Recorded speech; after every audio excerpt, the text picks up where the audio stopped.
Donc, nous allons écouter Madame Pascale Guetchel, qui est professeure d'histoire contemporaine à Paris 1, à la Sorbonne, qui est également directrice adjointe scientifique à l'Institut des sciences humaines et sociales du CNRS, section 33, donc les mondes modernes et contemporains. Et Mme Guetchel est spécialiste d'histoire culturelle, et notamment du spectacle vivant, du théâtre. Et elle va nous parler de ces objets militants, comment faire une histoire culturelle de ces objets militants. Oui, bonjour, vous m'entendez? Merci à tous de me recevoir. Je suis, si je pense qu'on m'a proposé de venir, c'est aussi parce que j'ai enseigné en licence sur l'histoire des objets, et c'est aussi parce que je fais partie de l'ANR sur les objets militants. Et c'est la raison pour laquelle, en réalité, c'est comment faire une histoire culturelle des objets, entre parenthèses, militants. Donc il y aura les deux, hein, petite incertitude. À la différence de ce que je fais d'habitude, mon introduction sera un peu plus longue. Voilà la raison. Au fond, faire l'histoire des objets, c'est quelque chose qui est à la mode. Qu'on en juge par l'émission sur Arte 2021, Faire l'histoire, avec à partir des objets, qu'on en juge par des ouvrages comme Le Magasin du Monde, dirigé par Pierre Singaravelou et Sylvain Vénère, qui travaillent sur la mondialisation par les objets, sur ces objets qui circulent. Donc en gros, nous, on fait aujourd'hui de l'histoire des objets. À tel point même que certains parlent, et donc je vous épargne la longue liste, juste regardez là, de tournant matériel, ce tournant matériel qui aurait eu lieu quelque part au début des années 2000. Et vous avez ici, pas seulement en France, mais également dans d'autres pays. On en serait venu, comme il y a eu un tournant spatial, un tournant linguistique, on en serait venu à un retour aux choses. Alors, ce que j'ai envie de vous dire dans cette deuxième partie de mon introduction, c'est qu'en réalité, on n'a pas attendu le début du XXIe siècle pour s'intéresser à la question des objets. Simplement, il faut voir où on regarde. Où on regarde. Alors, j'ai envie de vous dire, regardons du côté de l'histoire des techniques, regardons du côté de l'anthropologie. Et de ce point de vue, le roi Gourand, donc vous voyez, ça ne date pas d'aujourd'hui, L'homme et la matière, la question de Dominique Pestre et Yves Cohen sur l'histoire des techniques dans les annales, on est dans les années 90. Il y a une tradition ici qui lie, je dirais, technologie et industrialisation. Je pense aussi à la revue Artefact, que je vous conseille largement. Donc, si on prend le biais histoire des techniques, on ne nous a pas attendu. On ne nous a pas attendu non plus du côté des sociologues. Je pense à Friedman et la crise du progrès qui date de 1936. Si on lit attentivement, il y a toute une question sur le rôle de la technique. Si je passe ici rapidement, je dirais que si je regarde cette question du facteur technique, c'est un des points essentiels de l'histoire culturelle. Si vous relisez la petite Bible, le que sais-je, histoire culturelle de Pascal Horry, vous verrez que le facteur technique est un des facteurs de l'histoire multifactorielle. Et de ce point de vue, toutes les réflexions, je ne sais pas si vous connaissez de gens comme Liliane Pérez ou Hélène Vérin, qui proposent une histoire intellectuelle des techniques, une histoire des inventions, des systèmes d'intellection dans lesquels elles se font, une histoire des pratiques d'invention, tout ça se fait déjà depuis plusieurs décennies. Si on regarde du côté de l'ethnologie, je n'ai pas fait de slide particulièrement, mais on peut prendre en compte les techniques descriptives qui sont déployées pour, je cite Jules Prown, P-R-O-W-N, pour faire parler des objets muets. Mais effectivement, les objets, d'ailleurs on l'a dit ce matin, ils sont montrés, on les visualise, mais ils sont muets. Donc comment les faire parler? Eh bien, en traquant l'indice des gestes, des pratiques, c'est bien ce que dit Jules Prown, et c'est ce que préconise Manuel Charpy, qui a beaucoup travaillé sur technique et mode, et de ce point de vue, nous ne pouvons que le suivre. Évidemment, si je regarde du côté des sociologues, et notamment du système des objets, de Jean Baudrillard. Je vais en dire juste 2 mots, et pardonnez-moi à l'avance pour ce schématisme absolu, mais ce qui est intéressant dans ce que montre Baudrillard, au fond, hein, c'est que l'objet n'est plus assigné à un but qui lui est propre, mais il fait partie d'un système. Il s'intègre à un ensemble et il n'est plus l'objet unique, mais l'objet fonctionnel. Et de ce point de vue, je résume en une phrase qu'il a montrée à propos du système des objets en 68, c'est qu'il montre qu'on est passé d'une sociologie du meuble à une sociologie, je le cite, du rangement. Et que du coup, on comprend ce que ça veut dire fonctionnalité en ce sens. De ce point de vue, il oppose les objets industriels aux objets pré-industriels, qui donnent lieu à des logiques de collection, d'ailleurs, hein, et qui ont une fonction artisanale. Je vous passe ici. Il y a bien sûr, je n'ai pas fait de slide, pardonnez-moi, mais aussi une histoire sociale et sensible des objets. Georges Perec invitait à l'infraordinaire, à regarder les choses, son ouvrage en 62. L'accent est mis sur cette culture matérielle-là. Et puis, là aussi, je vais aller très, très rapidement pour rester dans les 5 minutes de mon introduction, en disant 2 choses. D'abord, qu'il faut absolument regarder ce que dit Michel de Certeau sur le braconnage, c'est-à-dire la manière dont on utilise les objets, on les détourne de leur fonction première, notamment la perruque, hein, dans les usines, le fait de détourner les usages des outils que l'on fabrique. Donc j'insiste sur l'idée que ce qui a été intéressant en histoire culturelle, c'est la question des usages des objets, jusqu'à leur détournement. Et de ce point de vue, je voudrais terminer ce rapide survol des héritages en évoquant toutes les études sur ce qu'on appelle la carrière des objets, l'itinéraire des objets, et en citant Arjuna Padurai, hein, The Social Life of Things, en montrant que ce qui est intéressant ici, c'est la vie sociale des objets, non pas seulement leur technique de production, mais la manière dont ils circulent, ils sont médiatisés, et les changements de sens en fonction des sociétés dans lesquelles ils sont. Et on cite toujours à part du rail, mais on pourrait citer, ici je vous en ai mis un autre, hein, donc on voit que ce sont des ouvrages des années 90, hein, la vie des objets, j'en passe, et des meilleurs. Bon, tout ça pour dire que c'est peut-être à la mode aujourd'hui, mais on n'a pas attendu les années 2020. Je vous propose en 3 parties, et dans le quart d'heure qui me reste, d'évoquer au fond 3 pistes de réflexion. Donc vous avez compris que mon point de départ n'est pas un point de départ d'archivistique, hein, mais j'espère que c'est le point d'arrivée.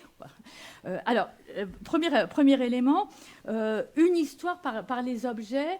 Et j'avais envie de repartir d'une exposition, hein, qui a eu lieu en 2014, qui s'appelait Disobedient Objects, et qui a été commissariée, si je ne me trompe pas, par Catherine Flood. Et pourquoi j'avais envie de repartir de là? Parce que cette exposition, qui a été organisée au Victoria and Albert Museum à Londres, met en scène toutes sortes de choses. Alors je vous en montre certains. Voilà, ici des voitures, des robots. Là, on a une Flavital Cobblestone, vous voyez. On a ici, ça c'était l'exposition qui avait été commentée par les Inrocks et qui montrait comment étaient mises en scène des masques à gaz bricolés, des bombes à tract, hein, des robots graffiteurs. Donc vous aviez aussi, lors de cette même exposition, la présentation de la plus grosse bouteille plastique en PVC du monde. Voilà, vous trouvez la provenance sur les archives nationales du monde du travail, peut-être certains connaissent ici, et qui vient du fonds Jean-Luc Moulin, dont je reparlerai. Et puis, dernier exemple, pour vous montrer ce qu'il y avait, on parlait du Monopoly d'Angers ce matin, on peut parler du Chômageopoly, Chômageopoly, exactement, qui est évidemment, vous avez compris, un détournement, hein, on parlait de Michel de Certeau sur le détournement, là on a tout à fait ça. Ce qui est intéressant ici, c'est que le parcours de l'exposition est centré sur la fabrique et l'utilisation de nouveaux objets de protestation par des mouvements relevant de l'activisme politique dans les années 1970. Et c'est un parcours qui s'enrichit de films et de documentation de toutes sortes. Donc, des objets, mais pas seuls, des objets et de l'audiovisuel, mais aussi un appui sur des tactiques et des stratégies d'action object-based, basées fondé sur, si je fais un mot français, fondé sur l'objet. Alors, voilà, c'est ça, au fond, une histoire par les objets, si je voulais commencer par ça. Deuxième élément de cette première partie, on en arrive à la réflexion sur la question de patrimoine militant. Au fond, ces objets ont un rôle créatif et participent à un imaginaire insurrectionnel, tout aussi à l'œuvre dans les mouvements récents. Et de ce point de vue, je m'inspire ici largement d'un article que je vous ai mis de Jean-Charles Léris, Objet de grève, un patrimoine militant. Alors, je le résume vraiment très, très rapidement parce que ce qui est intéressant, et je vais vous prendre quelques objets pour vous le montrer, mais c'est que Jean-Charles Léris, au fond, distingue 3 entrées pour évoquer cette question du patrimoine militant. D'abord, la notion même d'objet militant, qui, si j'ai bien compris, je suis arrivée à la fin de l'introduction, mais a été interrogée. Objet militant, on peut dire objet produit pour faire connaître la lutte sociale, pour la financer, et donc qui constitue à la fois un témoignage du côté métier, mais qui constitue aussi un témoignage de la créativité des modes de manifestation, qui sont aussi reflets d'une époque de protestataires qui n'est pas identique à une autre ici. Objet industriel, pas seulement militant.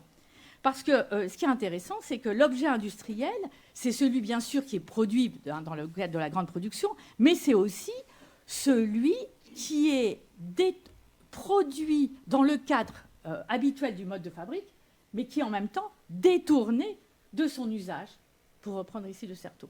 Alors ici, on peut en prendre quelques éléments. Alors je vais vous donner tout de suite la troisième piste, et puis comme ça, on verra ensuite les illustrations. Objet artistique, militant, industriel, artistique. En effet, Jean-Luc Moulin a rassemblé un certain nombre d'objets, mais c'est un exemple parmi d'autres d'une collection. C'est un artiste contemporain qui a collecté, photographié, exposé afin que le grand public voit ces objets de grève. Là, ces photographies, d'ailleurs, ont été achetées pour partie au Centre Pompidou. D'autres sont aussi dans l'espace du musée. Donc, au fond, on a des objets qui deviennent aussi des objets artistiques. Donc, au fond, la notion de patrimoine militant, elle pourrait se subsumer dans ces 3 considérations. Je vous en prends quelques exemples. Ces souliers de couleur rouge et noir. Donc ça, j'ai tiré ces illustrations de l'article ici. Qui sont vraiment la couleur de la lutte, etc. J'espère que vous avez eu le temps de lire pendant que j'étais en train de parler sur ce groupe anglais en 98 et ces magasins qui n'ont pas vu ces vendeuses de magasins qui n'ont pas vu leurs revendications satisfaites. Là, c'est un t-shirt en 1989. Je ne sais pas si l'étudiante qui travaillait sur le bicentenaire est toujours là. Le parfum de solidarité, ici, un produit avec la main, c'est intéressant. Là. Bref, on pourrait faire un... Et puis, mais je ne disserte pas là, mais je dirais qu'il y a une troisième piste de cette première partie, objet d'art, objet d'archive, puisque au fond, ces objets peuvent être à la fois, mais ça a été dit, des objets muséaux, mais aussi des objets qui atterrissent dans les archives. Et là, il y aurait eu un exemple qui aurait été celui d'une compagnie d'assurance qui a donné à Roubaix un certain nombre de fonds dans lesquels il y avait des objets. Des badges, des pins, etc. Mais on peut penser aussi à des fonds d'architectes. Deuxième élément que je peux évoquer, mon chronomètre s'est arrêté, donc... non, il ne s'est pas arrêté. Que je vous propose là aussi rapidement, le politique au prisme de la culture matérielle. Alors, quelques remarques. La première, c'est que ces objets... industrialisé, comme on l'a vu le plus souvent, je ne sais pas, une poêle à frire, un jeu de société, un paquet de cigarettes, on va le voir. Ce qui est intéressant, c'est de voir dans quel contexte ils sont utilisés, transformés, altérée. Et un des contextes dans lesquels se font ces modes d'intervention, c'est l'occupation des rituels, des locaux, et ce sont les rituels qui accompagnent ces occupations. De ce point de vue, le contexte festif dans lequel sont utilisés ces objets peut être aussi un élément à faire émerger en histoire dite culturelle. Donc ça n'est pas tant la création que l'usage et l'usage dans un cas d'occupation et de rituel. Dans tous les cas de figure, ces objets, ils permettent de valoriser le savoir-faire, le métier, de démontrer que l'usine n'est viable que par le métier, que par le savoir-faire dont elles sont le lieu, au fond. Donc, au fond, cet objet militant, c'est un objet de qualité. C'était ça aussi, quelque chose autour de la qualité. La occupation, il y a aussi quelque chose, mais je ne vais pas avoir le temps ici de détailler, mais sur la diffusion. C'est bien aussi non seulement la valorisation du savoir-faire ouvrier, mais également cet objet de grève qui permet de communiquer autour du conflit. Donc il y a quelque chose de très important autour de la médiatisation, au fond, l'objet comme médium. Et je n'insiste pas, peut-être on pourra y revenir dans les questions. Cet objet, il donne lieu aussi à des formes de performativité. Alors, qu'est-ce que c'est que ce terme parfois un peu barbare? Ce qu'on peut dire, c'est que d'abord, il participe de manière créative à des pratiques sociales. Je cite ici Lorraine Daston, D-A-S-T-O-N, qui explique que les objets parlent, racontent à leur façon, avec plus ou moins de locacité, L-O-Q-A-C-I-T-E, locacité, qu'ils racontent à leur façon l'action, le plan d'action. Il y a les discours, il y a les manifestations, et puis l'objet qui dit autant que le reste, au fond, la pratique de la lutte, sa matérialité, sa dimension symbolique ici. Cette performativité, on va la retrouver dans la mise en scène de communautés politiques par le vêtement, le rôle actif des vêtements et des accessoires. C'est pas neutre, c'est pas accessoire. Et là, je voudrais prendre un exemple de Carlotta Sorba, qui explique que elle parle de la politisation des corps au 19e et particulièrement en Italie, avant l'unification et particulièrement en 1848. Et elle explique qu'il y a une utilisation insistante des costumes de scène, des mâles, d'acteurs, etc., qui alimentent la théâtralité révolutionnaire. Voilà un exemple parmi d'autres. L'exemple que prend toujours Manuel Charpy pour montrer aussi cette performativité du vêtement, c'est un exemple pris dans le Congo colonial qui montre comment des vêtements occidentaux de seconde main sont réutilisés et du coup, il y a une forme de dimension de subversion dans cet habillement, ce qu'il appelle un dispositif d'ingénierie sociale. Et puis, troisième réflexion sur ce politique, la question des itinéraires. Je l'ai dit tout à l'heure, si on suit Appaduraï et d'autres, ce qui est important, c'est de regarder, enfin ce qui est important, tout dépend à l'aune de quoi, mais enfin à l'aune de ce qui nous occupe aujourd'hui, c'est cette vie sociale des objets, et particulièrement ces objets à vocation politique, et comment, alors là, pour aller plus loin que Appaduraï, c'est le processus de politisation. 2 minutes, c'est ça? Oui. Oh, ouais. Le processus de, pas de souci, le processus de politisation des choses. Et par exemple, si on regarde la manière dont les savoirs scientifiques, biologiques ont été utilisés au début du 19e pour créer une flore italienne, c'est bien un moyen de politiser des objets qui apparemment n'ont rien à voir. 2 minutes pour ma troisième partie. Donc là, je vous montre comment ces objets, vous voyez, industriels ont pu être détournés, déformés, devenir des objets de lutte. Voilà. Et j'en arrive à ma troisième partie en forme de conclusion, rassurez-vous, pour ne pas être longue. 3 questions que je voudrais poser en reprenant la question de l'histoire culturelle. C'est que faire de l'esthétique? Que faire de l'esthétique? Eh bien, ne pas l'évacuer, pour la bonne et simple raison que ça repose la question, et je pense ici au séminaire de Laurence Bertrand d'Orléac à Sciences Po sur les choses, et elle pose la question de ce que le matériel fait aux œuvres qu'il contienne. Alors, les œuvres, ça peut être la littérature, ça peut être la nature morte, hein, ce que le matériel fait. Et donc, de ce point de vue, je pense que si on se réfère au système des objets dont j'ai parlé tout à l'heure, qui est ce système des objets montré par Baudrillard, ces objets forment un système à l'intérieur de l'œuvre. Je n'insiste pas plus. La question des émotions, elle peut être aussi intéressante à travailler.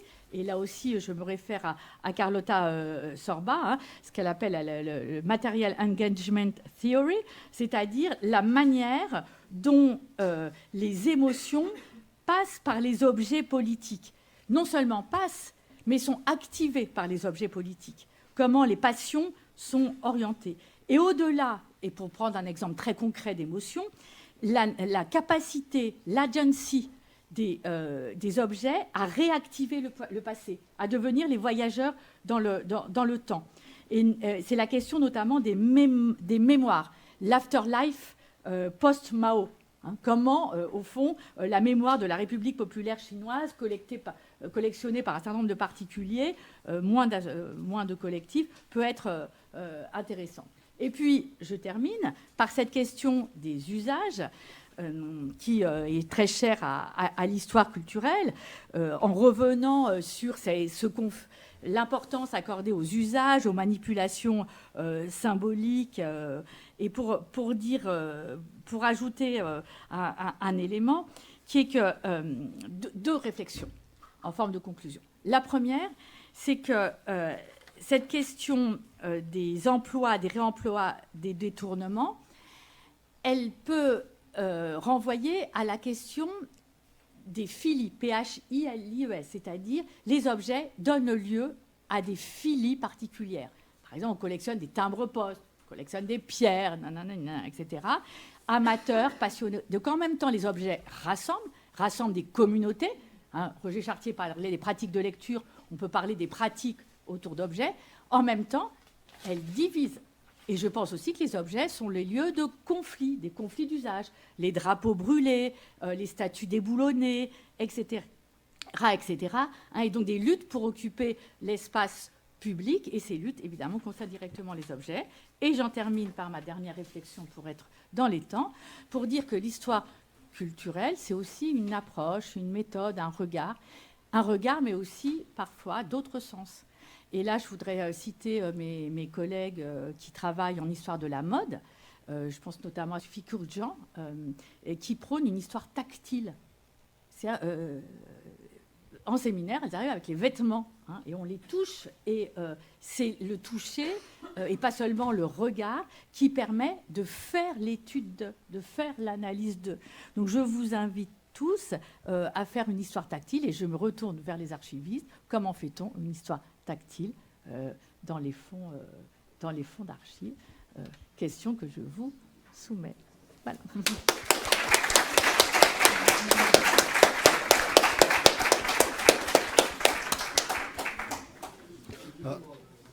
Merci pour cette présentation qui montre bien comment on peut penser et interpréter un objet archive, comment l'historien en fait va placer, l'historien de la culture matérielle va placer l'objet archive entre le matériel et l'immatériel, et que c'est justement cette interface qui fait de l'objet un objet d'histoire. Donc je vous laisse la parole, c'est des questions à poser, ou si vous voulez répondre à la question sur une histoire de la pratique tactile des archivistes, si elle existe. Oui. Je me rendre compte d'une petite expérience que nous avons faite à l'occasion de Journée du patrimoine. En fait, nous avions une demande de personnes malvoyantes ou non-voyantes. Et à cette occasion-là, on leur a fait découvrir la diversité documentaire de nos fonds en leur présentant un certain nombre d'objets, registres, parchemins, et à chaque fois en expliquant à quoi correspondait le document. Mais il y avait effectivement la possibilité pour ce public d'entrer dans le document. Alors, ce n'était pas son contenu, c'était véritablement sa matérialité. Voilà. Et donc, avec une création d'émotion. Un des plaisirs de l'archive pour l'historien, c'est d'avoir l'alias et de pouvoir toucher. Et il y a une grande frustration avec la mise en ligne, par exemple. De numériser les archives, pour un historien, c'est très frustrant de regarder quelque chose vraiment à partir d'un écran. Et c'est vrai qu'il y a ce plaisir qui existe. Il y a le plaisir, il y a la matérialité de l'écran, comme diraient nos collègues qui travaillent sur voilà, en ce moment sur le numérique. Je me permets de laisser cette dernière diapositive parce qu'elle me permet d'abord de vous parler d'histoire culturelle, mais surtout de vous dire qu'il y a eu toute une rubrique épistémologie en débat consacrée à la culture matérielle. Et ce qui me permet de faire le distinguo, je ne l'ai peut-être pas suffisamment fait dans l'exposé, entre l'histoire des objets et l'histoire par les objets. C'était vraiment ça le sens, d'où l'importance accordée à la culture matérielle. J'ai récupéré le micro de ce côté. Oui, je voulais vous faire part de cas également. Comme vous parliez de détournement d'objets, on a des cas en usine. Donc sur les usines de verre, par exemple, on a ce qu'on appelle des bousillés. C'est-à-dire qu'au moment des pauses, les verriers retravaillaient le verre et le transformaient en objet d'art ou simplement, ça pouvait être un défouloir, mais c'était aussi un objet d'art. Et c'était toute une dimension finalement de détente à partir du produit. Donc le détournement du produit là, a été aussi un instant à la fois artistique et détente. Et il y avait une exposition, je l'ai retrouvée sur les archives du monde du travail en 2016, qui s'appelait Bonjour collègues. Et je crois qu'ils en parlaient, notamment, je crois qu'à la SNCF, je ne sais plus si à la SNCF, on parle de perruques. Chez nous, c'est des bousillés. Et donc cette dimension-là, elle est très forte. Et même de chez nous, ce qui était devenu un instant propre à l'ouvrier, qui était presque un instant j'ose pas dire de résistance, mais en tout cas à lui au moment de la production, est devenu finalement quelque chose d'institutionnel, puisque ces objets on leur laissait du temps après pour les faire, parce qu'on les offrait aux visiteurs de l'usine, sur les usines les verreries de Saint-Gobain-dans-l'Aisne. Et donc maintenant, il existe, et vous en retrouvez sur les marchés, notamment les marchés aux puces, on en retrouve beaucoup, autour de 15-20 euros. Et il y a toute une collection d'objets qui existent, soit c'est des bouteilles entièrement détournées, soit en général c'est des animaux qui ont été faits à partir de ces matériels-là, avant les années 40 à peu près. Et voilà. Alors, la perruque, c'est une expression ancienne, mais j'avoue que je ne sais pas exactement de quand elle date. Il faudrait demander à François Jarige, qui a travaillé sur les détournements, il a travaillé sur les bris des machines par les ludistes au début du 19e. On parle à ce moment-là de détournement, donc de pratique de la perruque, mais j'avoue n'en pas connaître l'origine. Oui. Dans les ateliers de la RATP, aussi bien au réseau ferré qu'au réseau routier, c'était une pratique associée à la forge, à la chaudronnerie, et qui était effectivement une autorisation tacite donnée aux ouvriers de effectivement utiliser les outils mis à leur disposition pour l'entretien du matériel à leur fin personnelle. Et c'était très répandu. Ça disparaît avec la rationalisation, la mécanisation, donc ça existe à peine maintenant. Bien, donc il nous reste à remercier les trois intervenants de ce début d'après-midi pour leurs interventions stimulantes et très complémentaires, avant une petite pause d'une petite dizaine de minutes. Petite, la dizaine.